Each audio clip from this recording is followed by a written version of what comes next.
Harsh, just go and see who's there on the door. Okay. But how did you know that there was someone at the door? I could hear the doorbell, obviously, Harsh. Okay, but I have to rush now. Let's see who it is. So, are you back? Yes, I am. But how did you know that I was back? From your footsteps, Harsh. Today, I'm going to. Now, can you please sit and listen? I'm going to start with an interesting lesson today. This is chapter 13 and it is based on sound. Do you know, Harsh, sound plays an important role in our lives How? because it helps us to communicate. When you hear a sound, you respond. And in the daily life, you are hearing a variety of sounds. And you come to know some, when you hear some acquainted sounds, you come to know who was there. Like sound of water, you come to know that the tap is leaking, right? When the doorbell is ringing, I could come to know that there was someone. But do you know how is sound produced? How? We are going to answer to these questions today, and we are also going to see how sound travels from one place to another and how do we hear sounds, why some sounds are louder than the others. So all this, quickly let us find out.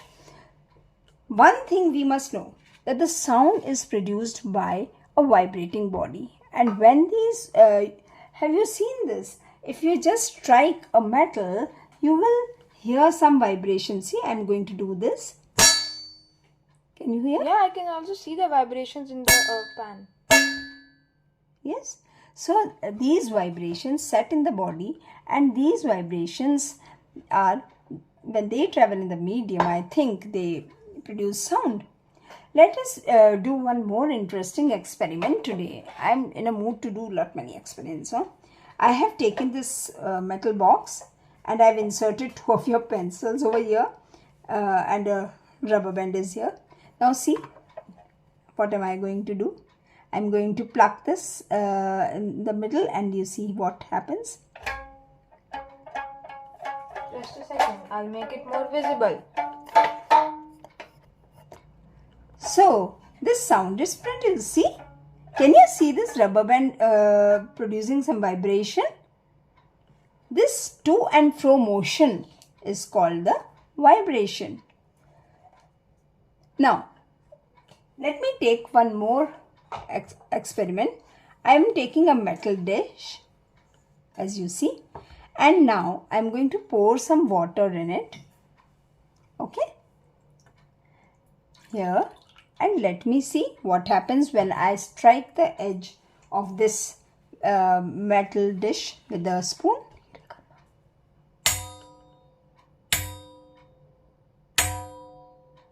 Yes, we can see the ripples. Can you feel the dish vibrating? Oh, yes, I can. Okay, now look at the surface of water. Do you see any waves here? See? See? A sec. Can you see? Yes. Now, these are the vibrations. Sometimes, in some cases, these vibrations are easily visible. But in most cases, their amplitude is so small that we cannot see them. Okay. Now, you must have seen on the streets some people playing that iktara.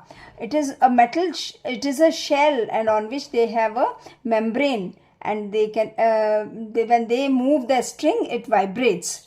So, and the in music players, they play that ghatam or what is it called, matka and kartal and noot, all the majiras and all this are an example where you will see these instruments making different kind of sounds. One more interesting experiment I've got today for you, Harsh. See, I've got this set of glasses, and you see, when I strike it with this wooden thing, I'm expecting something good.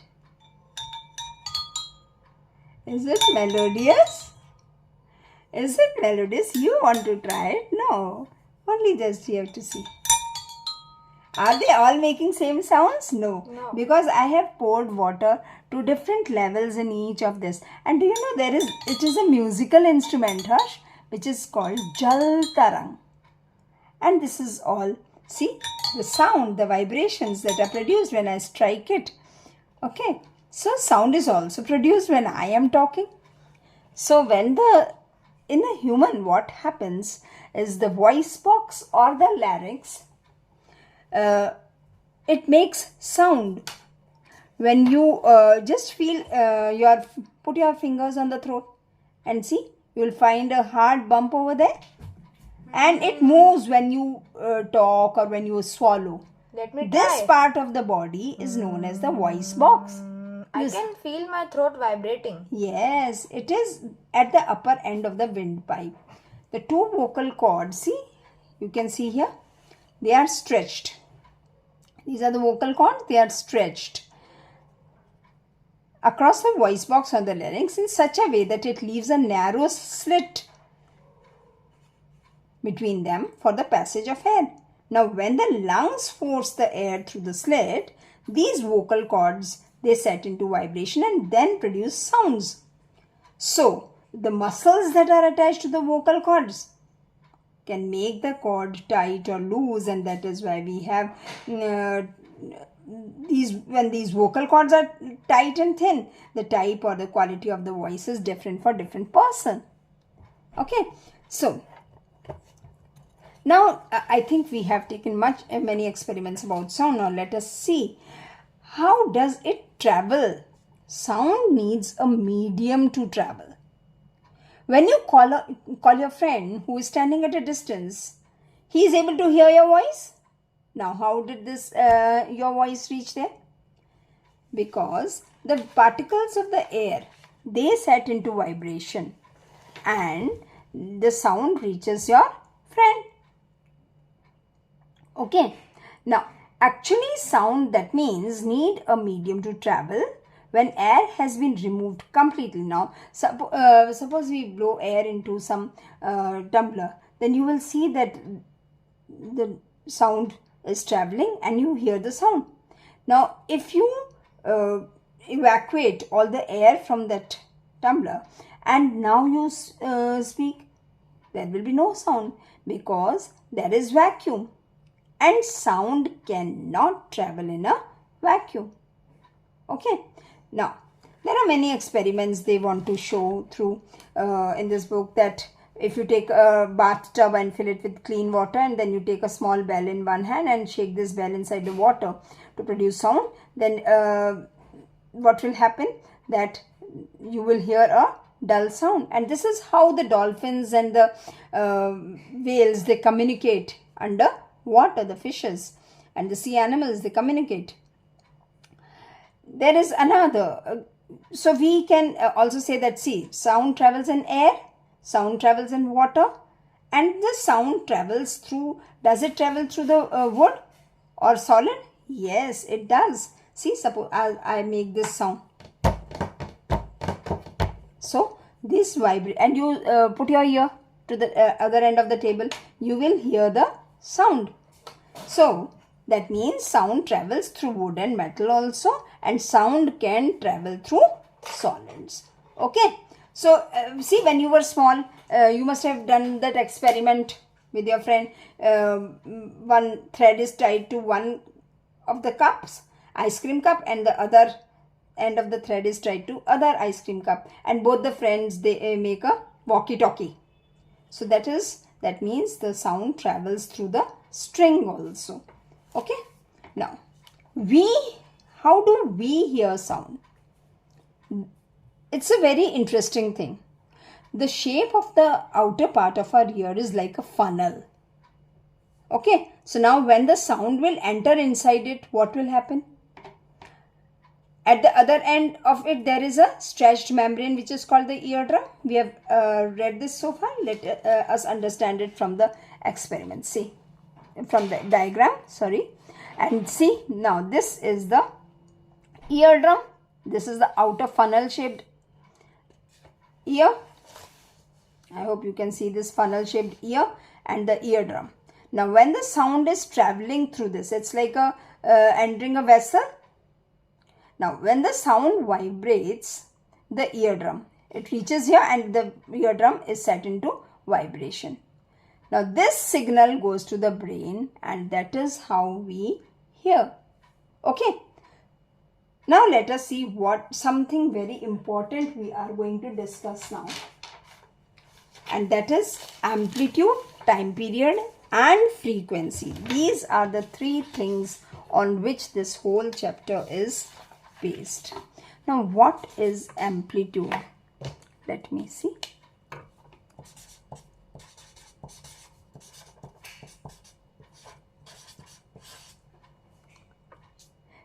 We know that the to and fro motion, have you seen a pendulum? So once it goes this side, then from there it goes in the center and then from here it goes to this side.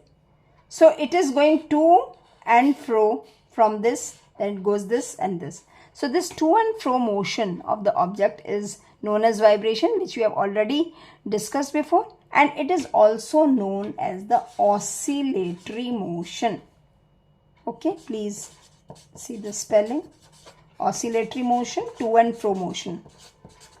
Okay, so now the number of oscillations. Now in 1 second, how many oscillations are possible with any object? So number of oscillations per second. This is called another term, and that is frequency. Okay.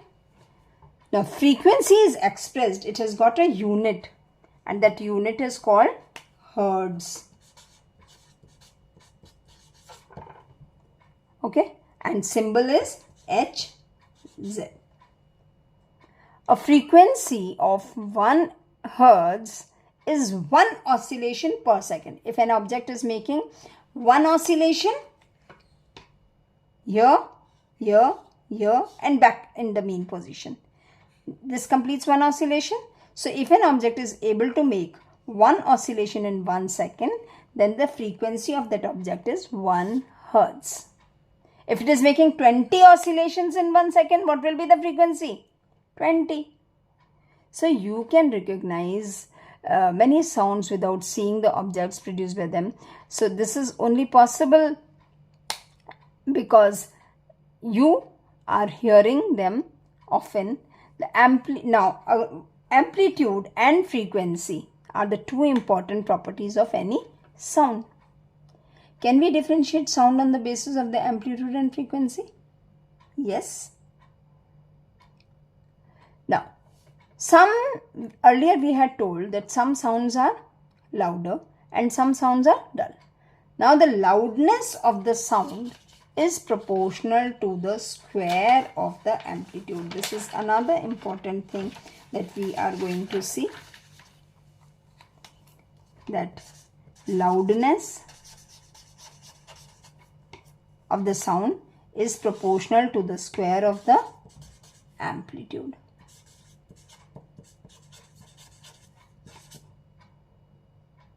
Okay, if the amplitude becomes twice, then loudness will become 4 times. So the loudness is also expressed in 1 unit, and that is called decibel, dB. Okay, decibel is the unit for loudness. And you know 80 decibel is the sound that we can, till 80 decibel we can hear. After that, it is going to harm the eardrums. The loudness of the sound depends upon its amplitude. So now you can understand why some sounds were dull and some sounds were louder. Okay. So when the amplitude is large, the sound produced is loud. When the amplitude is only small, the sound is a feeble sound. Clear? Now, the frequency we had already discussed. Frequency is going to determine the shrillness or pitch of the sound. By frequency, number of oscillations were the frequency. So if that will show the pitch of the sound. If the frequency of vibration is high, the sound is shrill. So can I say that it is directly proportional to the pitch or the shrillness? Yes. High frequency, high pitch. Low frequency, low pitch. Okay. Is it clear, I hope?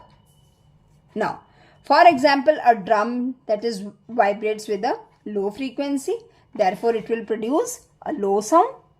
On the other hand, whistle has a high frequency and therefore it will produce a sound of a higher pitch.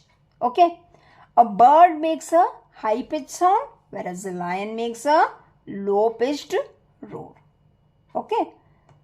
However, the roar of a lion is very loud while the sound of the bird is quite feeble. So every day you hear the voices of children and the adults, and there is certainly a difference in their voices just because the frequency of a child is higher than that of an adult. So, and usually, do you know one interesting thing? The voice of a woman has a higher frequency than that of a man. Okay. Now, audible and inaudible. Let us come to the audible and inaudible. When I told you about the decibel, we know that we need a vibrating body for the production of sound, and we hear the sound of all the vibrating bodies.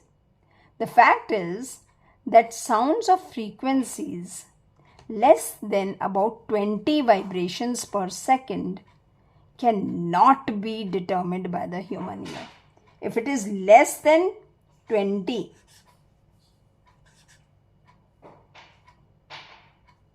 hertz, then it is not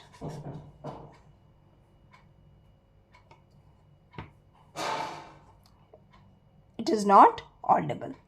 Such sounds are called inaudible. On the other side, the sounds of the frequencies higher than 20,000 vibrations per second are also not audible. Thus, for human ear, the range of audible frequencies is how much? From 20, less than 20, we will not be able to hear. Okay. And more than 20,000, again, we will not be able to hear. So, this is the frequency range of the sound that can be heard by the human. Okay. Noise and music. So, you know, you enjoy the sounds produced by the music, but some sounds are unpleasant, and that is called a noise. In the classroom, if all of you are shouting together, what will the teacher say? Please stop. I don't want this noise.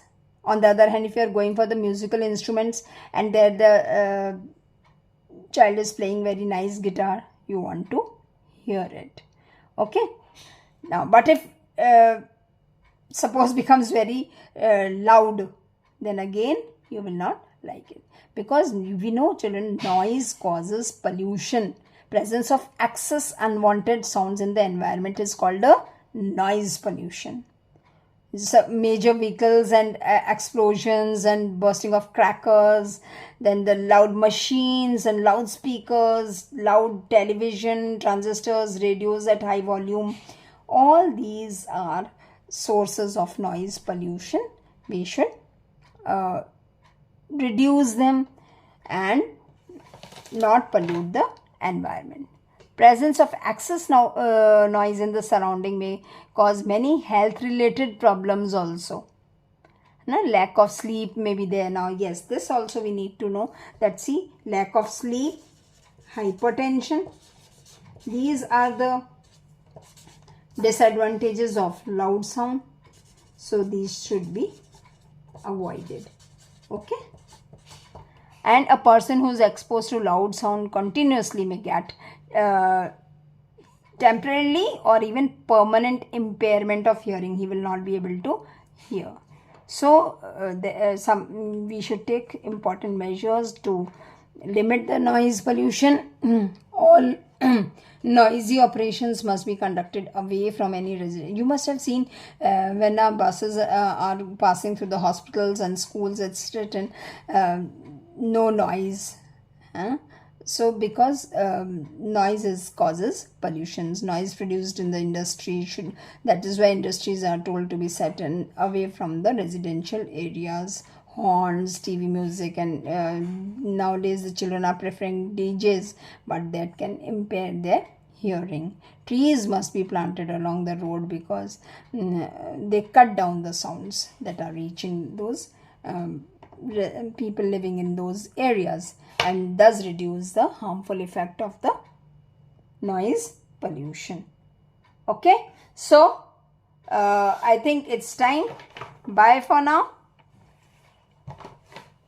Okay, Harsh, I hope you are clear with the lesson on sound. I am ready. All the best. Keep preparing for exams. And don't forget to like and subscribe for more amazing videos like this.